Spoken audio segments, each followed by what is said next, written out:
oocytes will come out of meiosis during the stimulation.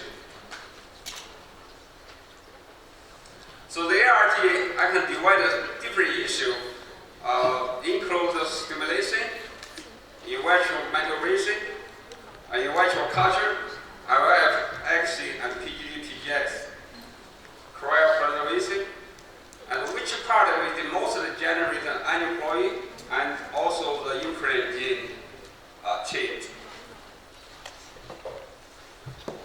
Use gonadotropin for stimulation. Our study indicated high level FSH in the follicle liquid can result fertilization failure, embryo development, and implantation failure. Use high dose gonadotropin can result chromosome genetically aneuploid. And also recently studied, we use FSH. We can indicate that the chromosome can increase like almost 50% egg result aneuploid. In our clinic, we found the same donor egg, same donor young girl, this first cycle can run like 20-30% aneuploid. But if you use the same donor, the second cycle, you almost around 30-40%, 35%. If you go third cycle, you almost more than 50 the donor eggs result like aneuploid.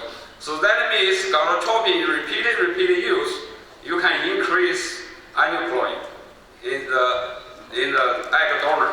So the same thing you come back, if the same cycles, same patient, you can repeat it to those IRT, the egg quality. We're going to change the stimulation protocol. The egg may result like more aneuploid.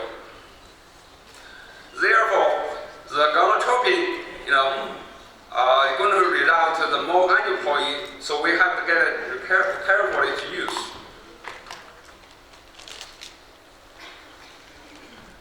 We use in vitro or in vivo model to analyze gonadotropin, the function, how to impact the oocyte maturation. We try to find the solution, the best combination to use clinical, which one is best, which one the combination is best, which dose is the best for our clinical use. So our model mostly use bovine pig. The typical stimulation protocol in recent year, we mostly use different drug combination, like millipure 14, millipure Bravil, Repronex Bravil, and millipure Gonab, and Repronex Gonab, and Repronex Folacin, Bravil Nova, and Folacin and LH. We use different gonadotropin. The dose we analyze the oocyte spindle and the chromosome structure. We analyze the different dose response, the configuration of the spindle and the chromosome analysis. Here is so the different dose from 0, 75, like 10 times, 100 times, and 1,000 times. The different time for analysis of oocyte spindle construction and also chromosome structure, we found out it's dose response. If you look for the higher dose, the structure is almost 100% abnormal. You look for the level in the oocyte apoptosis, you have a dose response as well. If you increase the dose of the gonadotropin use, the oocyte, the chimera cell, and also oocyte, you're going to increase the apoptosis. There's no apoptosis, it's slightly apoptosis, you're going to high apoptosis. It's most of the cells going to die. The apoptosis we use animal model is bovine. Why we use bovine egg? There's bovine. Everybody knows bovine egg is pretty similar to the human egg, and also embryo is similar. Human embryo as well is block for itself instead. We use apoptosis, the method, to study the bovine oocyte. Then we analyze oocyte. Previous slide was so indicated the oocyte of the human cell. This is what so oocyte is DNA. In the apoptosis, we study the different drugs. The first is B and Bovile, and also the Bovile Minipure, and also Bovile Rupinex. We use different drug combination, also different drug dose. We analyze all the oocyte apoptosis. We found out that apoptosis going up with a dose increase. Also, we study the protein, also the mechanism and the mitochondrial distribution related gonotropic dose. Then also we found out with gonotropic dose increase, the DNA, the mitochondrial distribution, also the mechanism, the protein expression is different. So our conclusion, extremely high concentration is gonotropic or combination is gonotropic to have a damage impact on the oocyte nuclear maturation and the further development and the normal configuration of the spindle and chromosome alignment. Also the increased apoptosis, and also the DNA methylation and also mitochondrial distribution. So our study in the highlight in the importance to optimize the use gonotropic. This diagram will show the imprint gene. How does the imprint gene change? Is from the spermic component and also the oocyte and the zygote, the blasts, and the different states. They're going to change the imprint gene. And also in the reproduction field, the milestone study recently, Dr. Chiu published is two very leading paper in the Cell and also in the Nature. Also talk about it, how does the DNA methylation change it from only a stem cell and also DNA methylation in the early embryo state. Imprint and the ART. The imprint interfering with the oocyte development and also maturation during the ART may lead to imprint gene change. The children conceived with the ART as increased risk is BWS, AS, and SARS, and other imprinted diseases. And also the DNA methylation is specifically the imprint loss. And the imprint gene maintains. From here, from this diagram, you can say from oocyte and also the embryo, early embryo development, and in the later on the embryo development, they're going to relate the imprint gene changing. And also the embryo using in vitro culture and also oocyte during stimulation, you're going to be changing the imprint gene. So that means all culture media and also the stimulation gonotropic, you're going to read out the oocyte level and also culture, use different media, include you plus some other, such as the insulin and the hormone, some other growth factor, you're going to change the imprint gene. And also the imprint gene maintains, that's another diagram. It's very easy to understand it from the zygote to the early embryo and also to the baby. That's the early state. It will be very easy to change the imprint gene.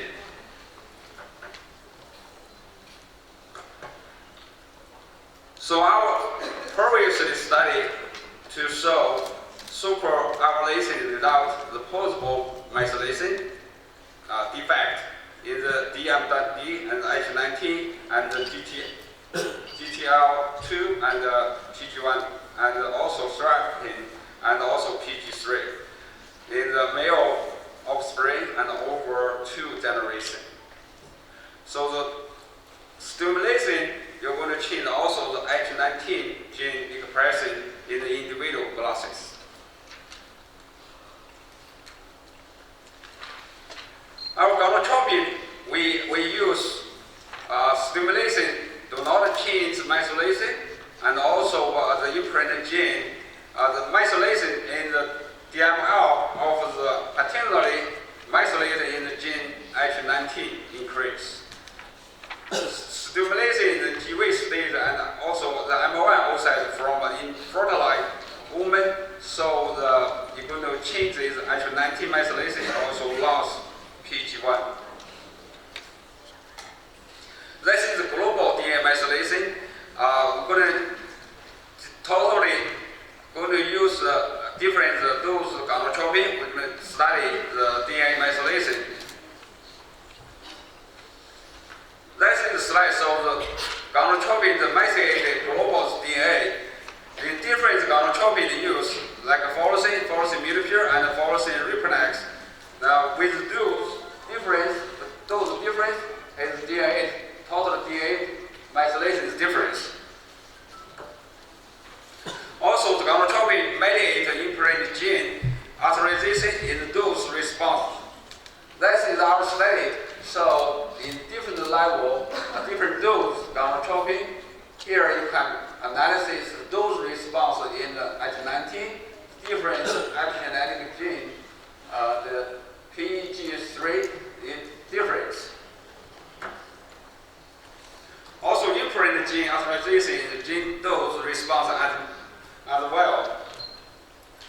So this is the one, is the different gene with dose response is the difference.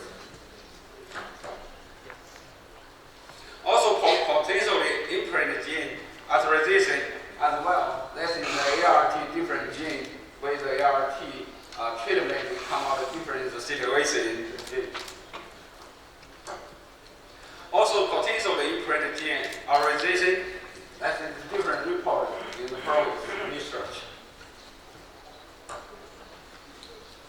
Also, culture system, different culture system may result in difference in imprinted gene authorization. Also, insulin in the media can significantly change imprinted gene authorization. Also, temperature, CO2, oxygen tension, also different protein may result in different culture as well. Also, sequential culture media, if they ate a different growth factor, they may result in different imprinted gene changing. And also this culture media related imprinted gene changing.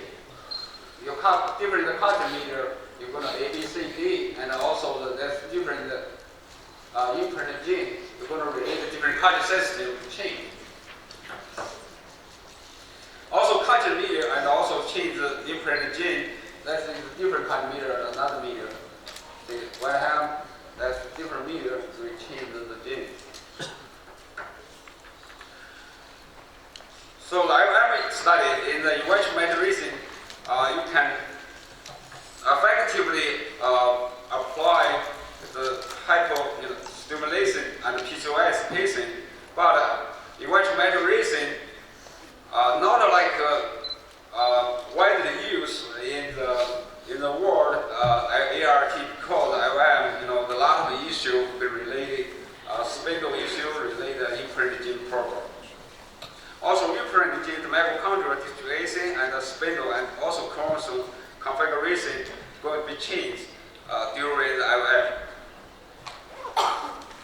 This is our, like back almost 10 years ago, we published one paper to study in vitro maturation, the study of this collaboration with Professor Chen. By this time, fertility sterility is the first time come out of sex in controversial. Because I did Dr. Chen called me, can we put in your article in the controversial? Then from then, fertility sterility come out of sex in controversial for several years. And if any paper come out and discuss it. And also we talk about in vitro maturation, we talk about we're going to change the spindle, we're going to change the chromosome configuration. And also we talk back to the X XC and also the IVF also going to be changed the imprint gene as well. We talk about high risk of the genetic defect, also epigenetic syndrome. Also, XC for fertilization is possible to create a potentially transgenetic issue. Everybody know we use XC, we inject the sperm direct to the egg. In the animal model, how to use generated genetic animal? We use sperm who capture with the actual DNA. The sperm are going to carry the foreign DNA to the egg. Generate a transgenic animal. But in the human being, we use the XC procedure. We're going to directly inject the sperm to the oocyte. We know the culture media. We use the media, a lot of serum. The serum will contain a lot of DNA, even messenger RNA. They're going to carry the DNA, use this procedure, directly inject the egg. It will be risk, generate transgenic, whatever, embryo. So that is a very high risk. So that means the XC procedure have a very very significant short finger. That's from a previous study. We know XC baby, they have short finger. They cannot play the piano. So the low weight, the boy and breast development, and the slow in the girl in 15 years old. So they have a low weight and also breast development defect, maybe slow. So that means in the ART we have to get careful that we use different procedure, maybe related as imprinting gene changing. Also the potential use XC sperm injection in the United States. We talk about the low birth weight and different kind of defect in the genetic level. Also the XC, we use XC come out of other kind of genetic defects as well. Also the low and also very low birth weight in IVF baby, we can use the from ART generating. That's different report. That's big data come out.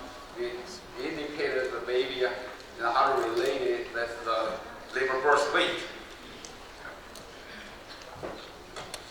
Also, the New England Journal of Medicine report how does the birth defect and after XC sperm injection. That's another different kind of gynecology and chromosome level, and also different level of genetic issue. Also, in the reproductive technology, in the risk also the birth defect. There's a lot of report related to this ART issue. Also, long-term health outcome in the children born in ART, the IVF treatment. So this cardiology issue and cancer and also hearing issue, different issue related to ART. Also, long-term, another report. Long-term talk about the children from the ART. They have a mental problem, have a school performance issue, and some other social kind of issue related to the ART baby. Also, the PGD we talk about it from epigenetic. The PGD they come out of biopsy report. They're going to seriously impact embryo locality, also impact the embryo locality, and also the related imprinted gene changing, and also going to related genetic problem.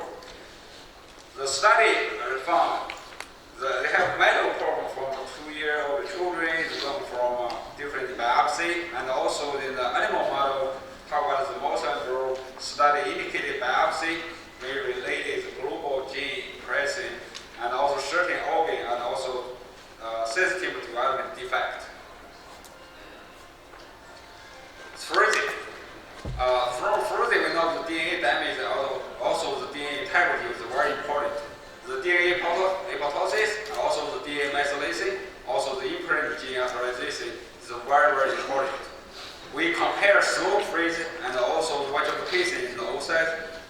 out. We found out slow freezing and vitrification in the oocytes. We found out the different chemical we use, vitrification is buffer. We use DMSO, we use purple dye. We use purple dye to replace DMSO. The DNA methylation is significantly increased. So everybody knows in the vitrification media, the purple dye is not vapor. The stabilizer. You can lazily use a lazy way. You can put in the drop, freeze the embryo step by step. But the DMSO, we cannot use too early because it's a vapor. So in that way, commercially, they development the lazy way, use purple dye to replace DMSO.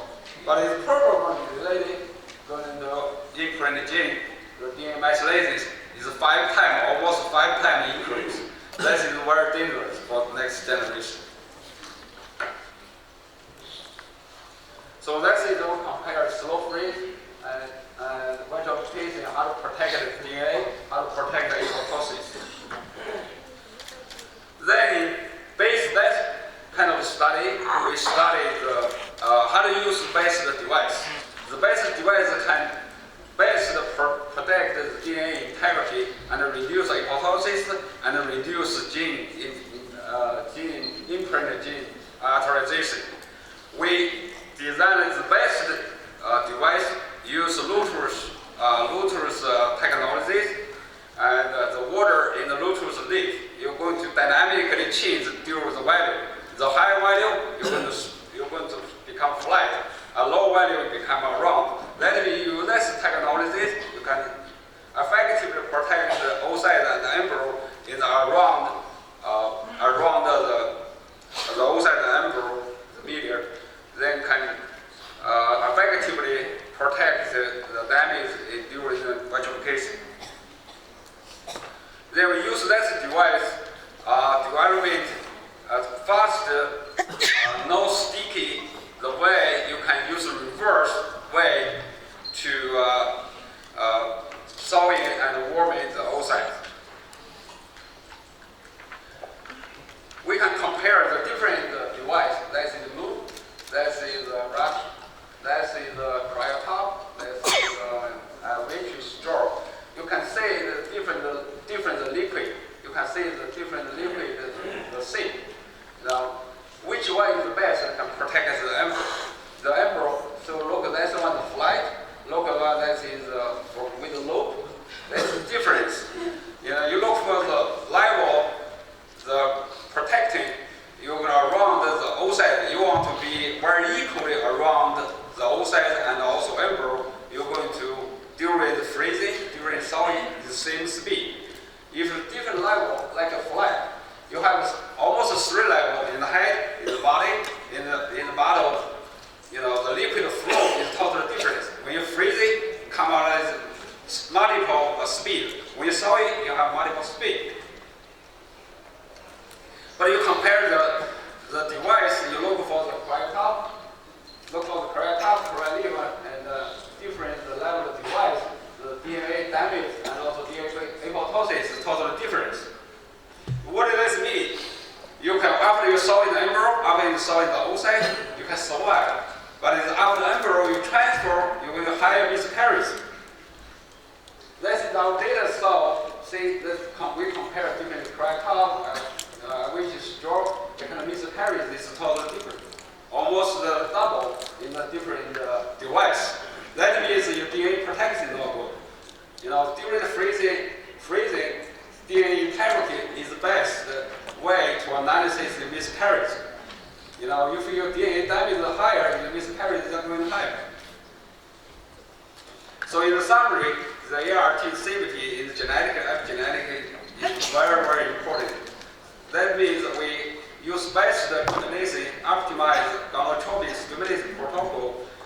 We have to learn from the traditional medicine. This is very, very important. So doctor, nurse, laboratory, we are in the same boat, the same boat, same stage.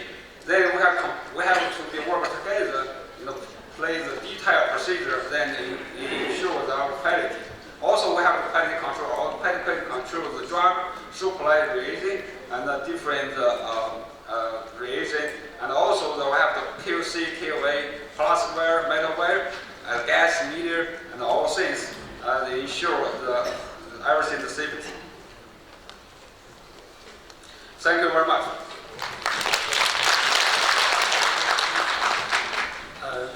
Thank you very much for your excellent talk and giving us a very comprehensive summary about how different clinical and laboratory aspects could potentially influence both genetic and epigenetic instability of oocytes and embryos. And I think due to the time limits, we will put all the question session at the end of this morning.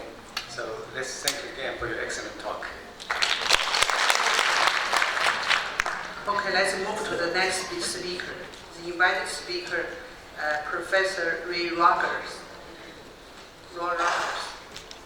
He comes from Australia, Adelaide, University of Adelaide, and he's a chairman, grants and personal committee, faculty and health science, University of Adelaide. She also the research program leader of ovarian cell biology research program. He got a serious achievement 2011 and 2010 fellow of the Science of Reproductive Biology and honorary life member of the Endocrine Society of Australia. Welcome. Thank you very much. And thank you very much for inviting me, and I hope that I'm going to introduce to you some cell biology. So I'm a basic scientist and I work on bovine and human ovaries. And my goal is to try and understand how the ovary functions from a cell biology viewpoint, but also to inform on some human conditions as well. So I'm going to give you 3 little stories today. I'm going to talk about the formation of the ovary because in 2013 we found that the textbook chapter on how the ovary develops is not correct. I'm going to talk about the role of the fetal ovary in the development of polycystic ovary syndrome, and then I'm going to tell you about the study of some trace elements that we've been doing in the bovine ovary and how that might relate to human fertility. So let's talk about the formation of the ovary.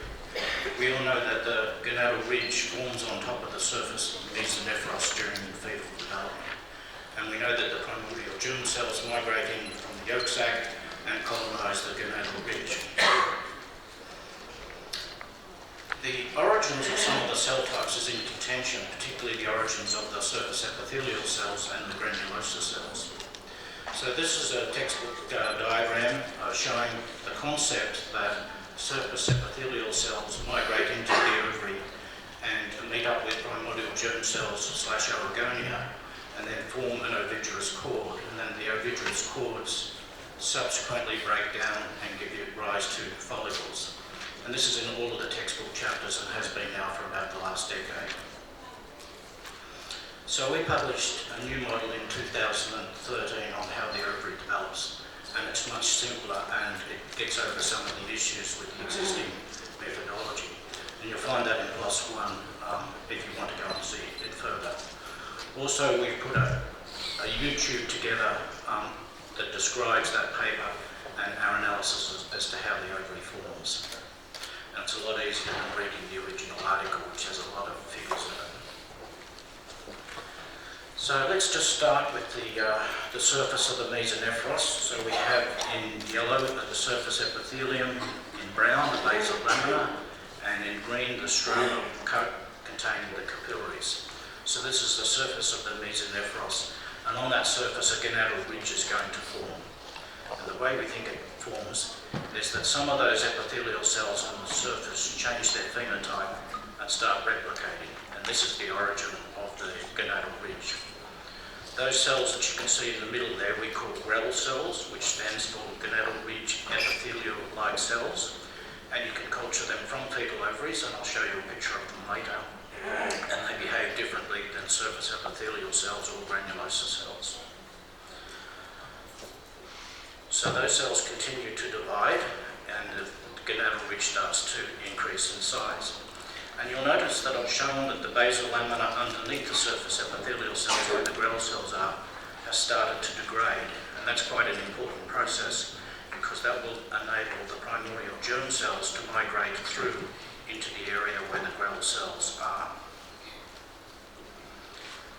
So that there we see now the primordial germ cells migrating into the area where the Grell cells are. They're continuing to replicate. You see the stroma is now penetrating into the area where at the base of the ovary. The other thing you will notice, and I haven't used the pointer so far because I have a habit of shaking too much. Sorry, I've just started the next slide. And what happens further is that the stroma penetrates into the ovary, and as it does so, it branches, it forms finger-like processes. And what you'll see that what it's actually doing is corralling the Grell cells and the primordial germ cells into an ovigerous cord. So the formation of the ovigerous cord isn't cells coming in from the surface into the ovary, it's actually about the stroma going out towards the surface. And as it's doing so, it's branching, it's making alternating areas of stroma, Grell cells, and germ cells, and that's the origin of the ovigerous cords that you see. And you also see that the ovigerous cords are open to the outside. They were always open because they were never closed in the first place. Just jump back a slide. Okay. The other thing to notice on this slide also is at the base of the ovary you can see epithelial cells where you've got stroma underneath them. That's actually the mesonephros, and the base of the ovary is different to the rest of the ovary because the rest of the ovary has no surface epithelial cells present at this particular time. And I'm going to show you later what implications that has to ovarian cancer. So again, penetration of the stroma occurring, and at the leading edge of the stroma is a basal lamina. It's shown in brown. So the stroma now is producing a basal lamina, and it's separate from the Grell cells and in the ovigerous cords. So the stroma always stays on the stromal side, and on the other side is the ovigerous cord, it's primordial germ cells and Grell cells. So the only somatic cell in the ovigerous cord are the Grell cells. And so those Grell cells are going to subsequently give you surface epithelial cells and granulosa cells. So if you look at the top of the slide, you'll see that the base of the stroma has just reached to nearly the surface. And on top of that surface are Grell cells. And I've drawn some of them in yellow because they start to form a proper epithelium. You see also that the stroma is starting to close over at the top, and that starts to enclose the ovigerous cords. And then eventually those cords will become closed.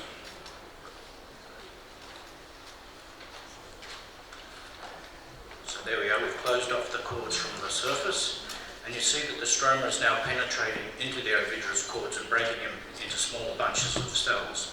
And it starts that at the bottom of the slide, so you get follicles formed closer to the medulla and then progressively further out towards the surface. So when the stroma does that, it's corralling oogonia and Grell cells together into follicles. So the Grell cells in the follicles have to become granulosa cells, and the Grell cells at the surface of the ovary have to become surface epithelial cells.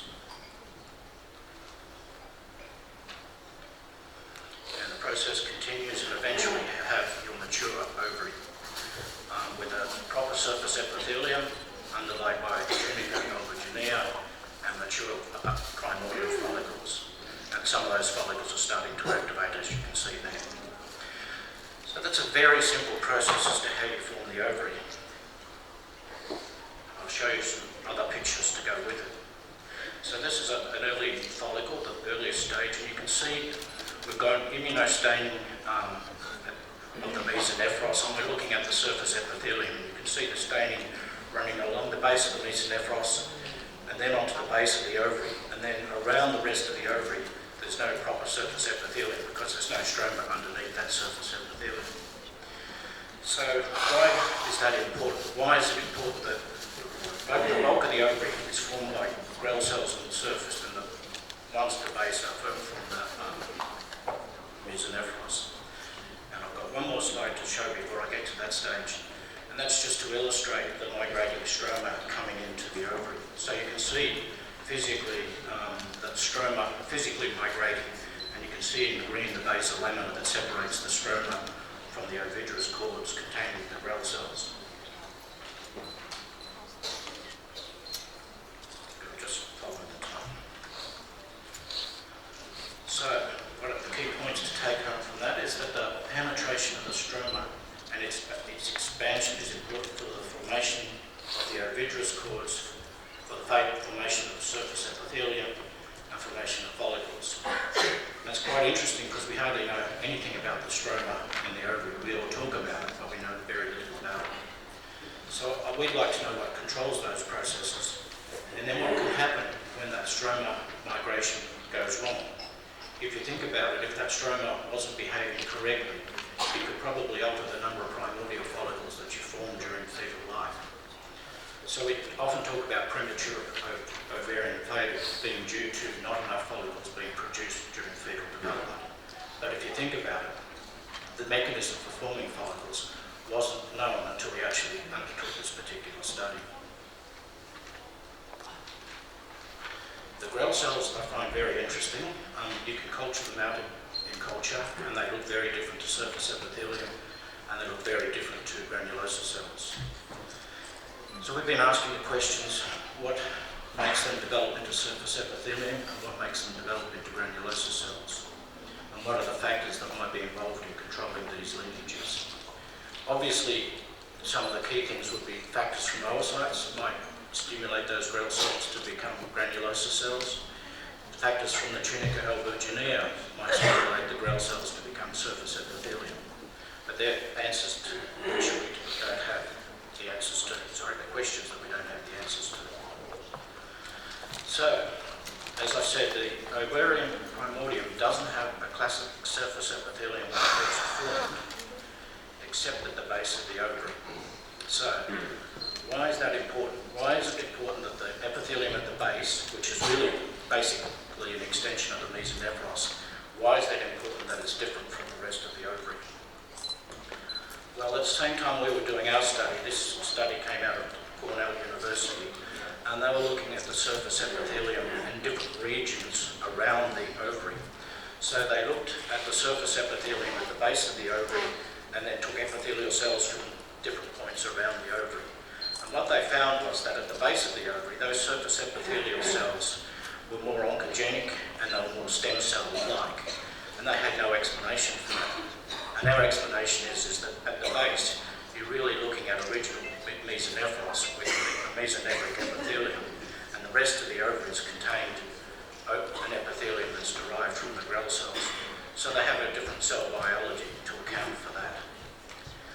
It's interesting too because the genetics of ovarian cancer suggests that some of the cancers, the epithelial types, are being derived from epithelium in the fallopian tube. I'm not sure that that's actually true because they're implying that those cells are actually translocated to the ovary and the ovarian cancer might be a secondary.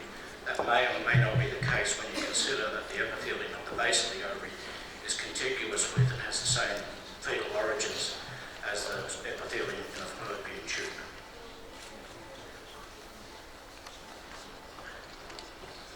Okay, so are there any diseases of stroma, since I've harped on about it and how important it is? And this is a polycystic ovary, and everyone focuses on the fact that there's lots and lots of follicles that have been arrested in development. But as we also know about polycystic ovaries, and this was described by Stein and Leventhal in 1935. In fact, it was described 7 years earlier by 2 Russians, and the same phenotype was described. One of the other key features of the ovary is that it has an extremely expanded stroma, and that stroma is very rich in collagen. So the whole ovary looks very fibrotic, and yet very few people have actually sought to answer why does that PCOS ovary have more stroma and more collagen. In fact, if you look at the data, the ovaries have more tunica and more collagen. They have more cortical stroma. And either the theta interna, which is a stromal layer, has more 3-beta-hydroxysteroid dehydrogenase and more 17-alpha-hydroxylase enzymes. And the fecal cells, even when passaged 40 times, produce more androgens. So there's something inherently different about the stromal tissues in the PCOS ovary. So why is that important? Well, I'll just refresh your mind about the etiology of PCOS because it's going to give you the rationale as to how we did these studies. So there's a genetic predisposition, and if you come from China, you know all about the famous GWAS sequencing that's been going on here. So PCOS can run in families. And then there's a fetal predisposition to developing PCOS in later life.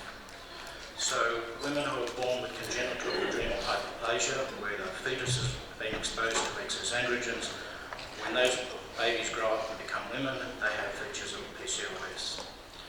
All the animal models in PCOS are usually treating mothers with androgens, and when the babies are born, when they grow up, they have PCOS-like symptoms, particularly in rhesus monkey and in sheep. There are some models now in mice and rats where you can treat the newborns, but you've got to remember that in rats and mice, the newborns are still undergoing massive development because they have a short gestation. So you can treat the newborns with androgens, and when they grow up, they get symptoms. Then Michael Davies also has some wonderful epigenetics today, epidemiological experiments, where he's been able to identify features of the babies, particularly thinness in babies, increases their risk to all of the symptoms of PCOS. So if you're born thin, which means that they probably have less muscle mass, then you've got an increased risk of PCOS in later life. So there's both a genetic and a fetal cause of PCOS. So let's look at the genetics of PCOS. So this is a familiar linkage study, which is a little bit different to the GWAS data that's been coming out of China. So this is looking at the genes that run in families. And they were looking at microsatellite mapping across the whole genome. And they had one particular microsatellite called D19S884, which has been studied quite extensively.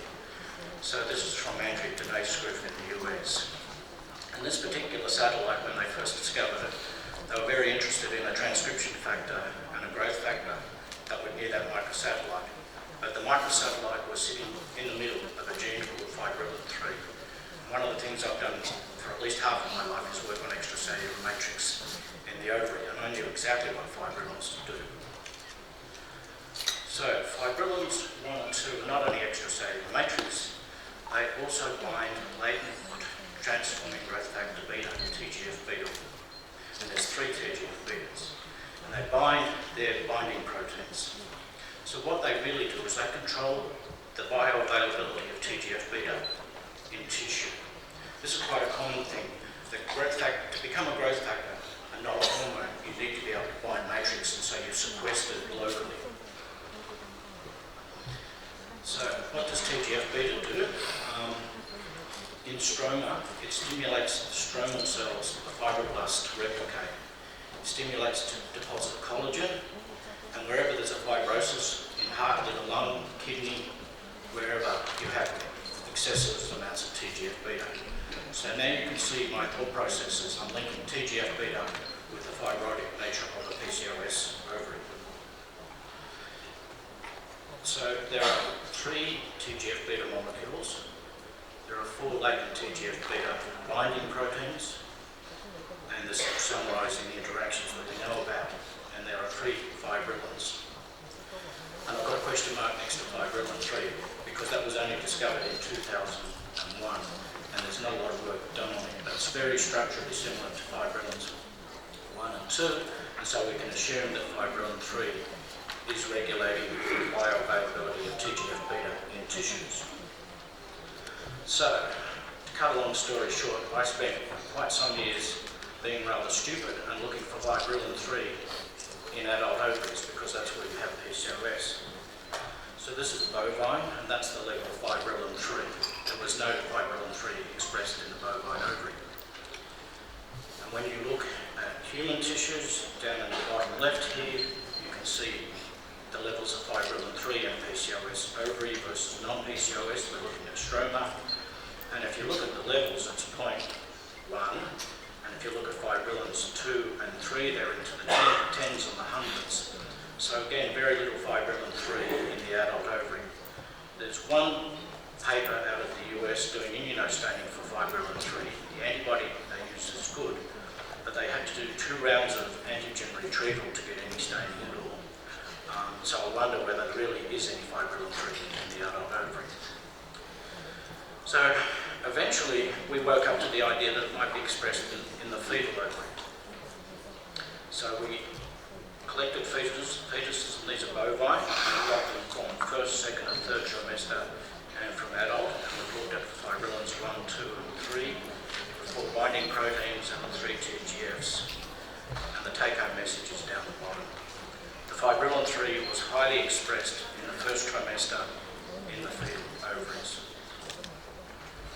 We then needed to know where the fibrilin-3 was, and so as you remember, I said that the stroma penetrates the ovary, and it does so and forms the ovigerous cords. And when you do joint immunostaining of the stromal cells, and here this is QTF staining of the stromal cells, and when you co-localize it with fibrilin-3, I don't think this is going to work. Here we go. Fibrilin-3 localizes to the stroma of the fetal ovary. But it's only when the stroma is penetrating the ovary and forming the ovary is it expressing fibrilin-3. And then the fibrilin-3 goes off and it remains off forever in the adult ovary. So we also looked at human fetal ovaries, and you can see again the 2 fibrilins, 4 binding proteins and 3 TGF-betas. And again the same story as with the fibrilin-3 in the bovine. It's highly expressed in the early stages of fetal ovary development. And again, it looks like it's in the stroma like it is in the bovine. So what we were able to do in this one paper is a game changer. What we were able to do is link the idea of genetic predisposition to PCOS with the concept that there's a fetal origin of PCOS because the gene genetically linked was expressed in the fetal stroma, and then also with the adult ovarian phenotype, which is an ovary that's very fibrotic looking, and bring those 3 concepts all together. So this is how our story goes at this stage. The adult PCOS ovary has expanded tunica, cortical stroma, and an altered thickened interna. And our observation shows that the stroma, fetal stroma, is expressing fibrilin-3, which we hypothesize, because we haven't studied fibrilin-3 only 1 and 2, that it's regulating TGF-beta bioavailability, and that TGF-beta is in somehow way controlling the stroma during that whole process.